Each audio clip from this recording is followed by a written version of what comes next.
si Rafaela, additional layer of protection para sa RSG. And also, pagdating ng mid-game, yung damage output ng RSG, hindi ganun kasama. Actually, pag tinignan mo yung drop index, mas mataas yung DPS nila. Kasi yung damage output ng Minana Evos, you have to hit and you have to execute. Yung Beatrix at Novaria, they have to hit all their shots. Si RSG, ang kailangan niya lang gawin, literal bugahan mo lahat at atakin mo lahat ng target mo.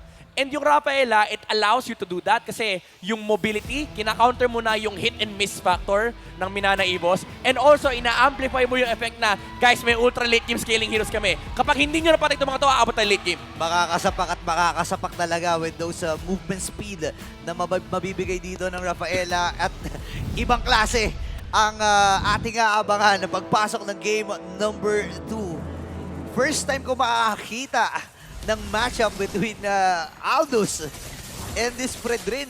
Oo, naka-quantum charge pa, ang bilis niyan. Baon. Nagwawala yan. Ang baon na meron na ang mga Raiders. Raid might just be complete kasi kapag ginamit ka agad yung Chase Fate, baka magkaroon sila ng agarang respo na kinakailangan ng RSG in terms of this fight. Wait lang. Let me just say, hindi ba kasi nakikita to ngayon? Sige. Mas mabilis pala mag-clear yung Aldous kaysa kay Fredrin. Oo nga eh, nakapag-purple ka agad.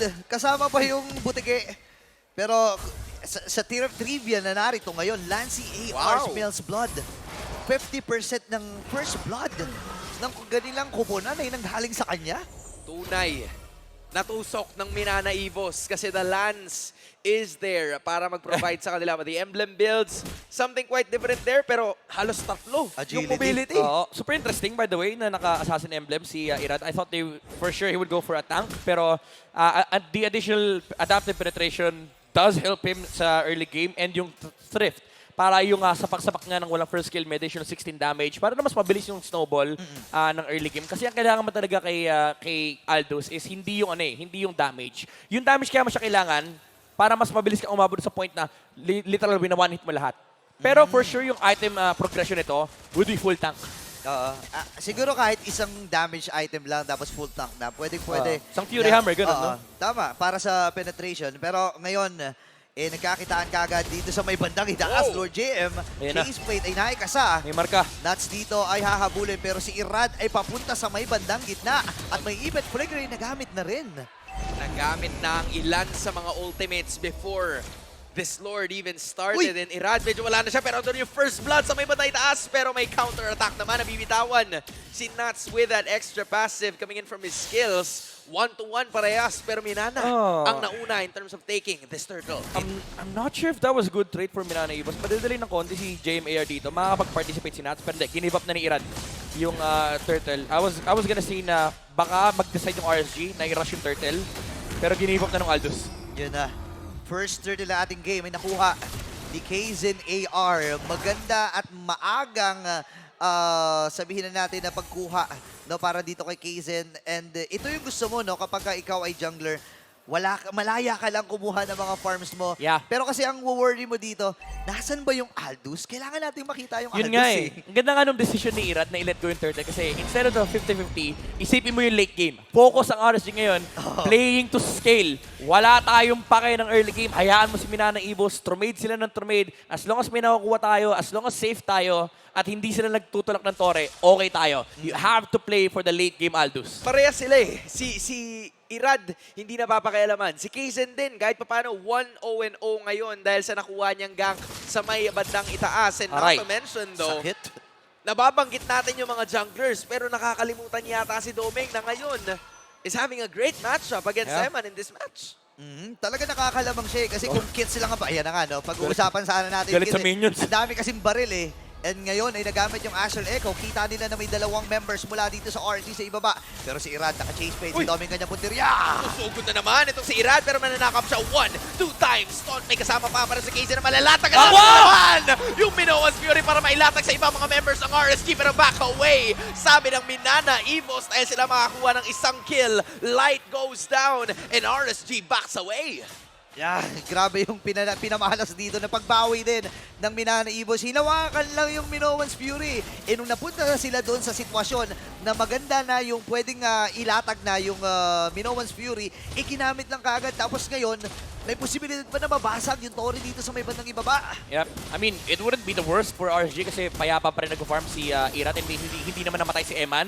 Medyo malungkot lang yung RSG na ang nakakuha ng kill ay si Doming AR. Tapos nakabasag pa siya ng Torre. So, effectively, nabuboost yung scaling na Minana Iwas, specifically on this Beatrix. Pero again, all of this is fine. As long as hindi very soul-crushing yung victories for Minana Iwas, still, hawak mo yung Aldous, may pag-asa pa rin sa late game. Ito pa rin ang pagkakataon na pwede nilang gamitin in this matchup. Medyo nangangalahati na and another take para sa side ng Minana Evos as RSG still trying to find their very own objective. Pero hanggang ngayon, hindi sila binibigyan ng kahit anong opening ng Minana. Yeah, importante lang naman dito, wag munang mamatay si Irad. Makakuha lang siya ng mga farm. And tingnan mo naman, binibigay na sa kanya yung Lane, no? Oo, binibigay na sa kanya yung lane eh. Ang malupit doon, sobrang patient niya. Hinintay niya pa talaga yung 5 minutes. 4:58, nakasilip na siya. Wait lang, may may reductions pa to eh.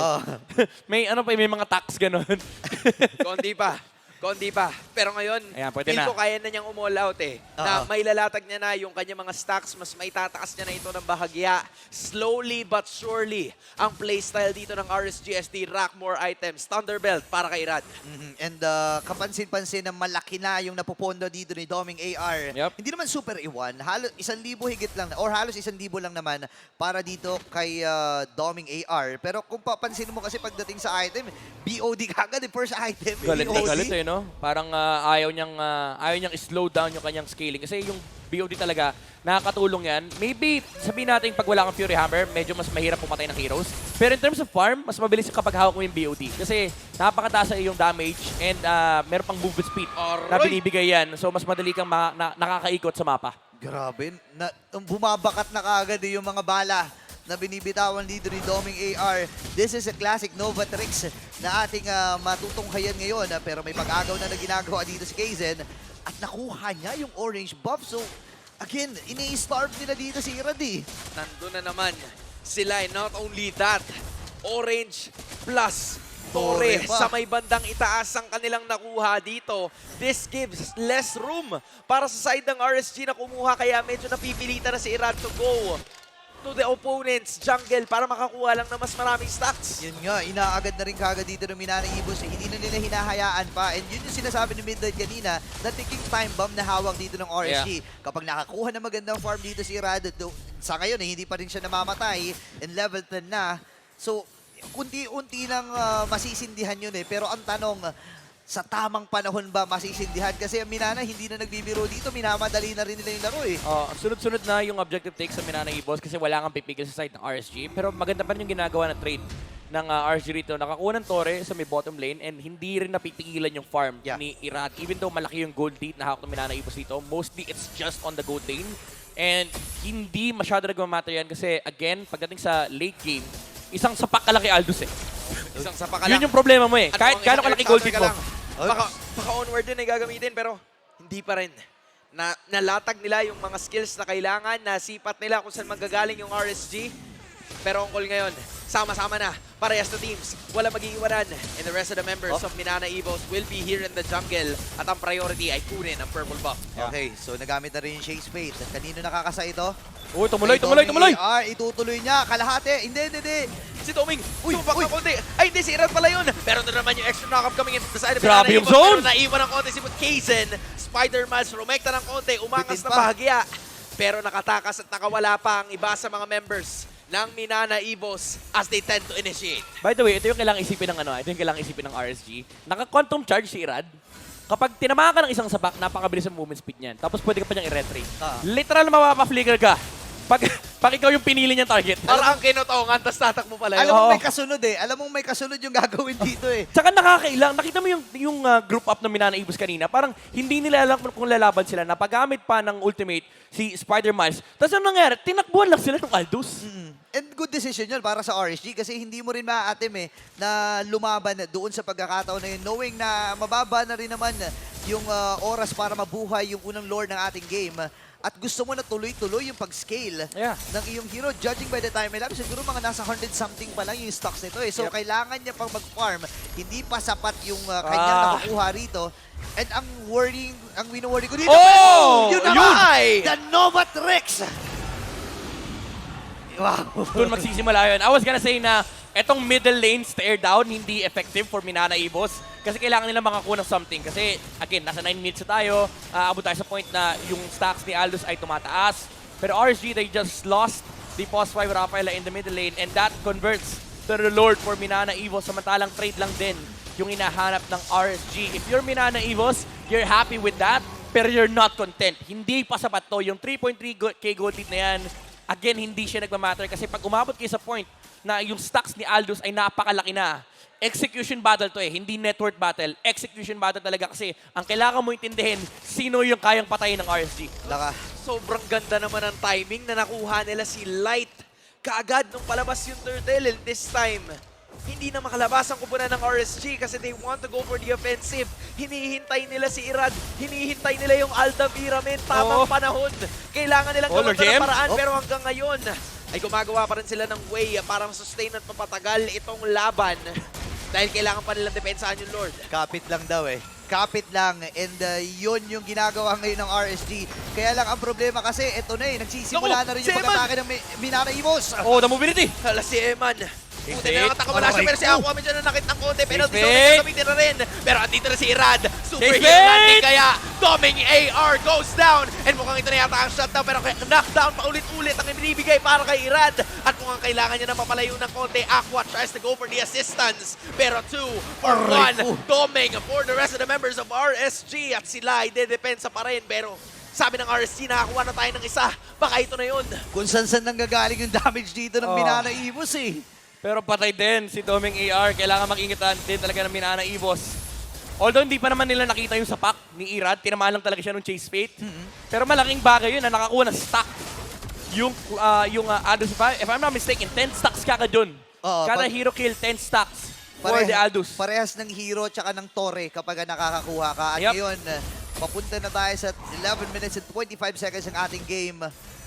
Tumatagal yung laro. So, kailangan magmadali ng Minana Evos dito. Kapag tumagal yung laro, ito kasi yung ginagawa ng RSG. Kaya ang baba rin ng kill score na nakikita natin ngayon dahil nagde-decision sila Huwag tayong lumaban, huwag Yes. tayong lumaban. Hindi pwede. Maganda yung nabanggit mo kasi kanina nakita natin nung nagde-defense sila first Minana Evos. Typical RSG play would be si Nats gagamit ng penalty zone. Pero hindi niya ginagamit. Parang inaano niya yung Minana Evos, hindi. Pilitin niyo ako mag-penalty zone. Gusto kong patagalin yung laban na to kasi may Aldous na nagtutulak dun sa opposite side ng map. Pero teka lang. Yeah. Uy, May, balita ko, may report. balita ko, nasa 300, Nasa na daw 300 na. ang stocks ni Irad. Nasa So, 300 na. So liwanag, nakikita na natin bahagya yung liwanag na dala-dala ng RSG Philippines. Look at the damage. Pero ang tanong kasi kung magagamit niya ba yun Maihahampas Sa niya ba? sobrang dami ng knock-ups na hawak ng side ng Minana Yes. Evos, nakita natin yung potential kanina na umabot sa point na kailangan ng umiska po. I mean- Si Irad kasi alam niya na medyo madadamage talaga siya pag hindi siya nakalatag ng knock-up. The thing is, kailangan ni Kite ng Minana Evos definitely yung Aldous. Kaya nga the Rafaela pick makes sense. Kasi pagdating ng late game, lalo kapag lumabas na yung mga immortalities, dun na yung malaking problema ng Minana Evos. Naku, pero si Irad yata ang target nila. Lima. Mukhang all out na sila dito pero si Irad wala na siya mapupuntahan Oh, no. pa. Aldous goes down Oh. and Minana Evos makes a game-changing play. Yeah. Priority na lang natin kung sino ba yung nagpapahirap. Oo, malaking kill yun. Sabi ng Minana Evos, huwag tayo sa objective. Boys, saan mag-i-split push yung Aldous? Dun tayo. Oo, ito yung master plan ng Minana Evos Alam mo na kagad kung meron silang board dito, mukha kagad ni Irad yung nakalagay And yun yung alam ng Minana Evos na kailangan nilang gawin. Huwag muna natin intindihin si Eman, ang intindihin natin si Irad. Kailangan nating i-shutdown at kunin itong si Irad. Pero maganda rin yung sinasabi mo kahit gaano kataas yung stocks niya, kahit gaano karaming item ang napondohan niya, kapag hindi niya na ipangsapak yan dahil sa dami ng lockdowns and the Ayan na. knock-ups. Kita nyo na Ayan kagad, na, kita na. 377. Wow. Sapak na Aray, sapak nakita na mo? Sapak na sapak na si Two, Irad, men. Tag-iisa lang Gotong na, 2 gotong na. 2.7 isang sapak, maximum damage 3.5. Tag-iisang sapak lang yung Isang- mga minions Isang HP bar ni Doming AR yun. Oh no. Naghihintay na lang siya Wait. 800 times 5. Okay, may matitira. May maiiwan. May maiiwan, pero alam mong ando na. Ando na. Malapit Konti na. lang. Pero Ma. again, Minana holding a 7K gold lead. At ito na nga sila't pasugod na. RSG Philippines kailangang kumapit sa kanilang base. Yung Lord sa may bandang gitna ay dumamba na rin. Oh, walang Nagre-ready buhay. dito ang Minana Evos. 7K gold lead para sa kanilang kupunan. Basag. Lord JMAR ay narito rin. And kumakapit lang Si talaga Doming. dito ang mga Raiders. Basag ang inhibitor sa may bandang gitna pero makakadepensa naman ang kupunan ng RSG. Kapit, matatag ang kailangan nilang gawin. 4 kontra sa 5 pero hindi pa rin naman nag-e-engage. Nandun na yung Chase Fate ng mamarka. Sino Iran. ba ang kanyang Oh, mamarka? Doming. Si Doming at this point. Pero nasa may bandang likuran. Oh, the Ano Don! na naman The ang extra Don! nakapat na mawawala na naman. Si Irad at this point, extra naka para sa side ng RSG and Minana. Wants to go for it again. Penalty zone na gagamitin nila. Eman. Pero dalawa na lang sila. Eman might just go down.